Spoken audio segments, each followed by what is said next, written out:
Deal dissected.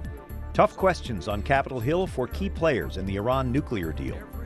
Appeal to the Supreme Court. The Little Sisters again seek relief from government rules that violate their morals. Slipping popularity. Pope Francis appears to be losing support among some politically conservative Americans. And life-savvy teens. This summer camp in Trinity, Texas prepares young people for pro-life leadership. Those stories and more on EWTN News Nightly for Thursday, July 23rd, 2015.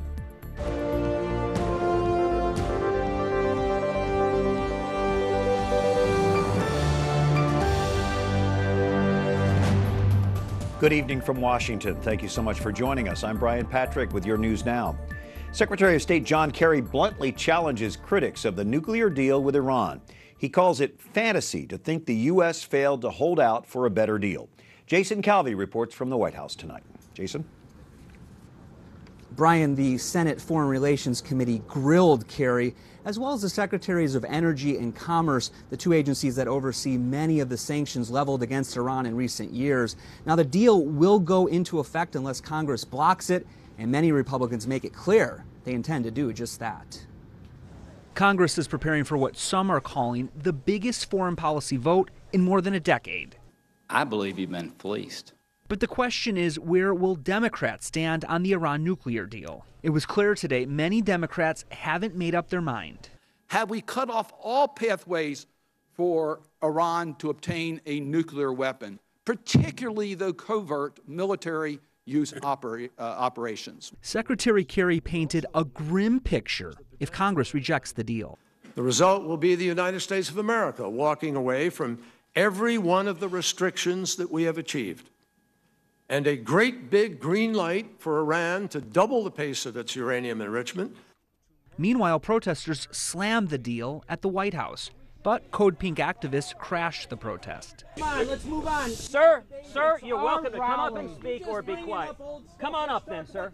Texas Senator Ted Cruz then debated an activist for more than 20 minutes. I recognize the folks in Code Pink like to hold up signs saying peace with Iran. Do you know who doesn't reciprocate those views? Iran. Ma'am, let me finish and I'll let you speak.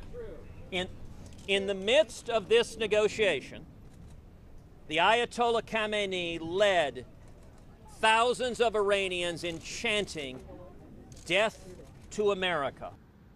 Senator Cruz and the protesters here at the White House called for the release of the 4 Americans either in jail or missing in Iran. Now, the White House says their cases were brought up on the sidelines of the nuclear negotiations. Brian? Thank you. Jason Calvi at the White House. Defense Secretary Ash Carter arrives in Baghdad on an unannounced visit today. He'll likely meet with Prime Minister Haider al-Abadi, Sunni leaders, and U.S. commanders. This is the latest leg of his Middle East tour. Carter is trying to reassure regional allies in the aftermath of the signing of the Iran nuclear deal. Carter has already visited Israel, Jordan, and Saudi Arabia. Tzvi Kahn is a senior policy analyst with Foreign Policy Initiative. Tzvi, why does the administration insist on saying that the only recourse to this deal is war with Iran? Well, from the very beginning of President Obama's administration, he argued that he was going to resolve problems through diplomacy, unlike his predecessor. But in pursuing diplomacy with Iran, he forgot the number one rule of diplomacy, which is that you can't want a deal more than the other side. And if the other side is proving intransigent, you have to be willing to walk away and be prepared to impose meaningful consequences for it. Now, by forgetting that, when Iran, in fact, did become intransigent and insisted on concessions that the Obama administration was originally unwilling to offer, President Obama, in his, I think, zeal to get a deal, immediately granted those, or over time granted those concessions, and boxed himself into a corner where, from his own understanding, the only alternative was his deal or war. So you're not negotiating from a point of strength in this case. Kerry argued today before the senators that this is a deal based on verification. Are they buying that? Well, clearly many senators are not, and they should be. One of the key verification mechanisms in this deal is that Iran can delay for up to 24 days before granting inspectors access to suspected sites. Now, Iran can do anything during those 24 days. And in the end, if you're not able to actually access those sites in a timely manner, if you're not able to get to any time, anywhere inspections that the Obama administration itself required at the outset during negotiations, then it's hard to see how you can verify this deal. You heard the arguments today. You were there. Quickly. What's better, this deal or no deal? Unfortunately, I would have to argue no deal. And I say that because this is basically an unenforceable, unverifiable deal that actually empowers Iran. At the tail end of this deal, we will have emerged with an Iran that has emerged from economic isolation, in a situation in which the global nonproliferation regime will have expanded, and that will actually exacerbate the regional situation rather than mitigate it. Tzvi Kahn with the Foreign Policy Initiative. Thanks for joining us. Thanks so much. And some of the other stories our EWTN News Nightly team has been covering in today's world. Forced to choose between faith or massive fines, the Little Sisters of the Poor again asked for relief from the U.S. Supreme Court. A petition on behalf of the Little Sisters and other groups was filed today by the Becket Fund for Religious Liberty. The Little Sisters, who serve the elderly poor, say they can't morally provide contraceptives to their employees as ordered to by the government. The Supreme Court will likely decide next term whether religious ministries like religious for-profits will receive protection from the HHS mandate. 3 Egyptians are arrested in Italy suspected of smuggling migrants and possibly murder. Police say a young diabetic girl on their boat died after the smugglers threw her insulin overboard. The Italian Coast Guard coordinated 8 rescues off the coast of Libya yesterday with help from Germany, Malta, and Sweden. A total of about 2,000 migrants were rescued during a 24-hour period. Tensions in Italy remain high as anti-immigrant sentiment arises. So-called sanctuary cities here in the U.S. may soon be less able to shield migrants from federal immigration authorities. House Republicans push for a vote on legislation they say is needed in the wake of the July 1st San Francisco shooting of Catherine Steinle. Her suspected killer was in the U.S. illegally, despite a long criminal record and previous deportations. This tragedy was preventable. And the fact is, some cities decide to ignore our laws. And not only is that wrong, but it's clearly dangerous as well.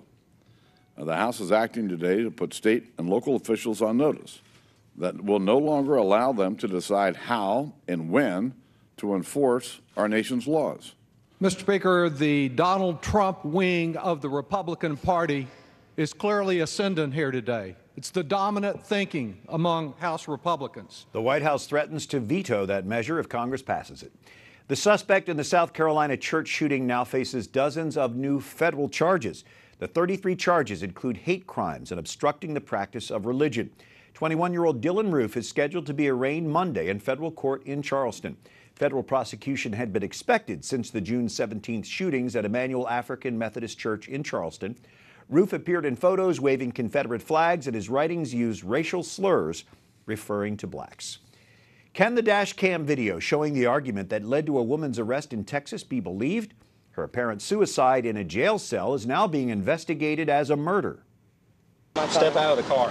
Newly released dashcam video of 28-year-old Sandra Bland's arrest is raising new questions about what really took place just 3 days before she was found dead in a Texas jail cell. For starters, why the 52-minute video of the traffic stop and her arrest appears to have several discrepancies. Get out of the car!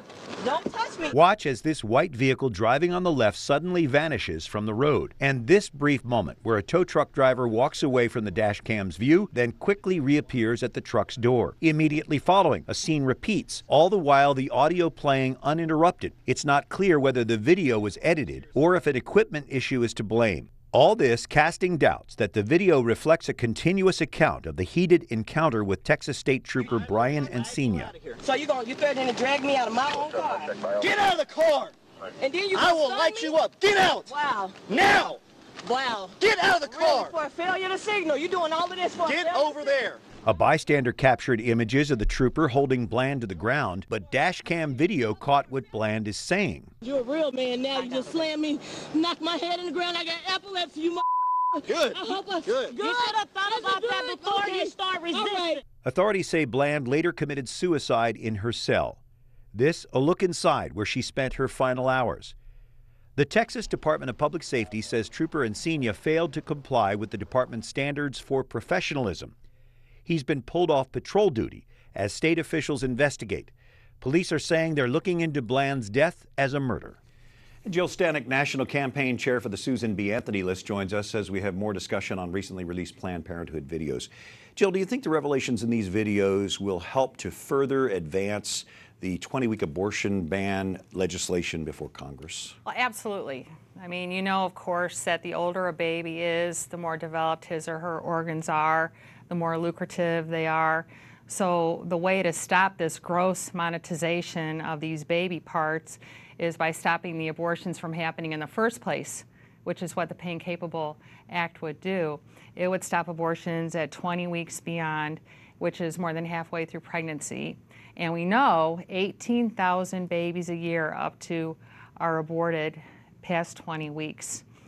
And this is passed in the House already, and Speaker McConnell has promised to bring this up in the Senate after August recess. The Senate Majority Leader, do you expect the pro-life issue to play a key role in the 2016 elections? Well, yes, and it already is playing a bigger part in this campaign than it ever has in any campaign to date. Every single Republican candidate has come out in favor of defunding Planned Parenthood and calling for an investigation, and almost every single Republican candidate has come out in favor of the Pain Capable Act. But meanwhile, unfortunately, every Democrat candidate has gone silent on this or come out in support of Planned Parenthood, incredibly, most notably Hillary Clinton. The lines are pretty clearly drawn. Yes, but you know, we say that our candidates have to go on offense on this issue, and it's not just politically smart to do this, because by and large the American public is pro-life, as polls show, but it's the morally right thing to do. Okay. Jill Stanek with the Susan B. Anthony list. We appreciate you being with us, Jill. Thanks. Thank you. Coming up, the British ambassador to the Holy See who once served in Cuba believes the Catholic Church can shape that island's future. And the wildly popular Pope Francis seems to be losing ground with politically conservative Americans.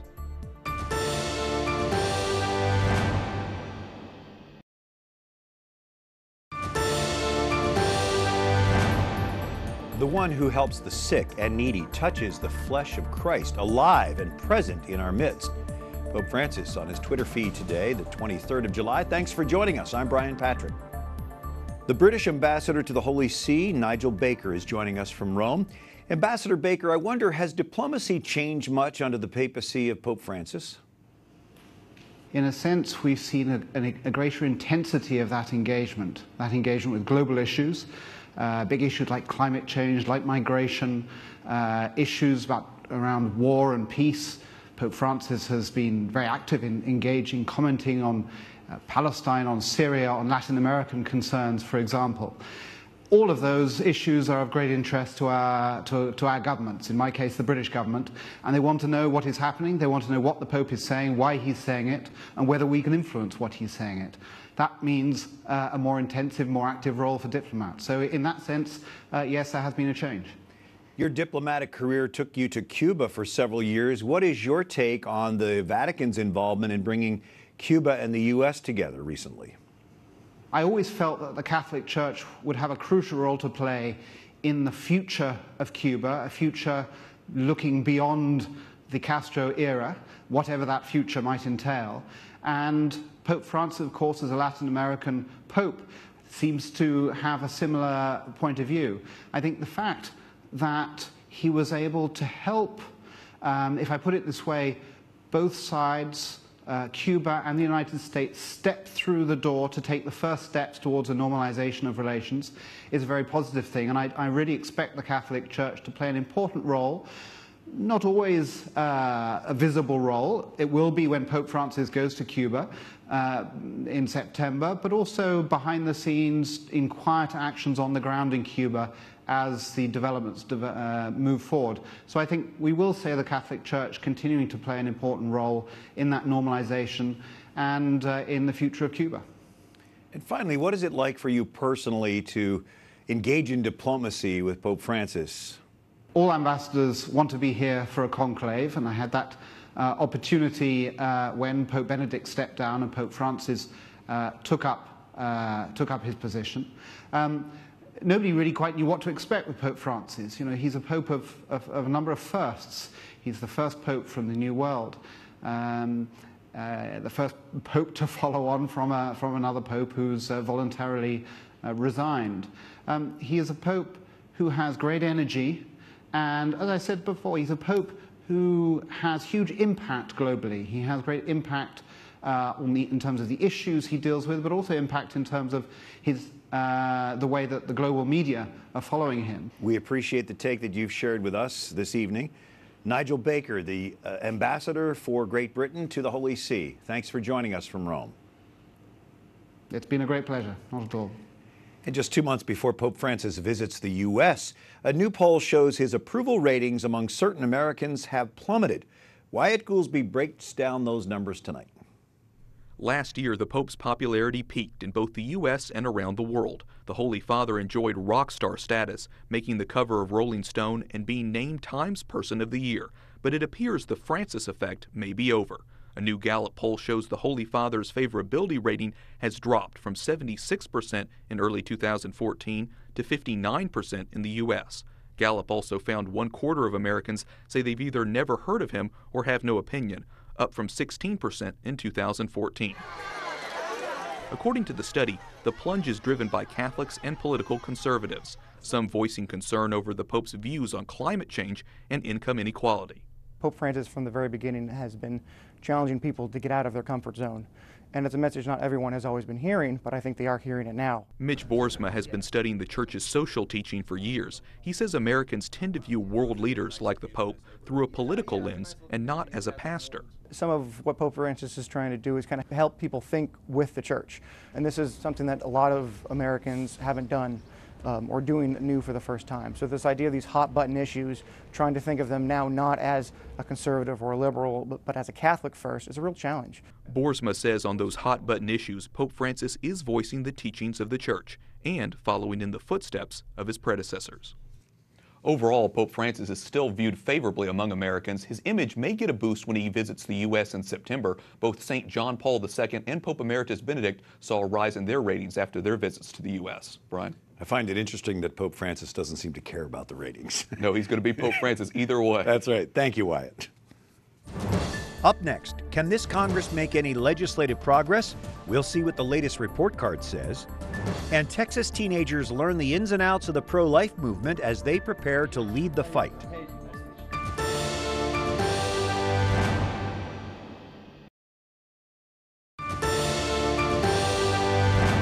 On Thursday, July 23rd, thanks for joining us for EWTN News Nightly. I'm Brian Patrick. Halfway through its first session, the 114th Congress gets mixed grades. The Bipartisan Policy Center's Healthy Congress Index evaluates the ability of Congress to effectively legislate and govern. In the first half of 2015, the index calls the committee process robust in both chambers. The Senate has spent more days working in Washington and allowed more amendments to be considered on the floor. The House has had only about the same number of working days as in recent years. It's good to have Dan Glickman, Senior Fellow at the Bipartisan Policy Center, to report on this survey and to break it down a little bit. You might recognize Secretary Glickman as the Agriculture Secretary from the 90s. So as we look at this, robust committees, more working days, yeah, that's all sounds good, but are they getting anything done? Well, actually, there have been some things done. I mean, the President and the Republican Congress worked to get a trade deal done. There was a bipartisan agreement called the 21st Century Cures Act that has to do with more money for the NIH and helping the FDA move their process through faster. There's been work done on No Child Left Behind. I mean, it's incremental progress. It's slow. It's frankly not as good as when I was there 35, 40 years ago as a congressman, but it is moving in a better direction. The metrics are getting a little bit better, and that's good news. You spent 18 years in the House. You spent 6 years as a member of the cabinet for President Clinton. Do you think that we have leadership in Washington now, or is it lacking? I think we could have better leadership all over the place, Republicans, Democrats, White House, Congress. You know, I remember the great leaders, Bob Dole in the Senate, Howard Baker, even Tip O'Neill in the House. We had strong congressional leaders. It's tougher today, the 24-hour news cycle, the money in politics, the immediacy of information. It's harder to kind of make a decision and not get barraged by a million phone calls coming from home. It's reality TV. It's reality TV all the time. But it's harder, but still, without good leadership at all levels, our system doesn't work very well. Yeah. President Obama campaigned on the idea of bipartisanship. Has he showed any willingness to engage in that? You know, I think he has been doing a better job the last several months. I think Congress has also not shown a lot of bipartisanship either. Both sides could learn more from some of our founding fathers about how to get this done. But I tell you, the last few months, I'm beginning to see both the president and the Congress begin to work together a little bit better. And part of that is because the public at home is demanding this. They do not want a political system that's in gridlock all the time. So you think it's going in the right direction? I think it's slowly going in the right direction. Yeah, I don't want to say anything profoundly revolutionary right now. Secretary Glickman, thank you for joining us. Thank you for having me. Great to see you. Well, now in its 6th year, a pro-life camp for teens is underway this week in Trinity, Texas. It's part of Texas Right to Life's efforts to prepare young people to be active in the pro-life movement. Let's go to Trinity, Texas by Skype. Wilson Barker and Sarah Colbreth are part of the pro-life camp there. So this camp covers a lot of tough topics: euthanasia, abortion, and others. Why is it so important for young people to learn about this stuff? I think it's important for young people to learn about these kinds of things because we are the youth of today, but we are the adults of tomorrow. So we need to be prepared to grow up and become those adults of America tomorrow. So Wilson, how's the camp help your pro-life resolve? Has it fired you up? Yes, sir. It definitely has. I've learned so much from this camp, and I plan to use it in the rest of my life. So, you know, just looking in from the outside, a camp like this doesn't look like it would be very much fun. Do you do fun stuff there? Oh, definitely. Yes, we have definitely. all kinds of fun. Well, we do have sessions that are educational, but then we have a lot of fun. We go swimming, we have dance parties. Play games. Yeah, we get to meet amazing people. Different. What do you think you'll take away from this experience as you go back to your community? I definitely learned a lot about starting groups in my own community to reach out to others and spread the pro-life message. Yeah, same here, I guess. Life is a much broader issue than just abortion. There are a lot of people that want to pigeonhole this abortion issue as the pro-life movement, but how do you see the bigger picture of being pro-life? We don't just talk about abortion, we also talk about procedures of abortion, how Planned Parenthood was founded. And we also talk about euthanasia and all the way through we are here to protect life from conception all the way to natural death. So we are talking about abortion and euthanasia and all kinds of other stuff. So is this something that's in your heart, or are you there because your parents sent you there? I am definitely here for myself. This is something that sparked in me a couple years ago, and coming to this camp has really helped it to grow into a flame. Do you guys have any message that you'd like to share with other teenagers around the country about being pro-life?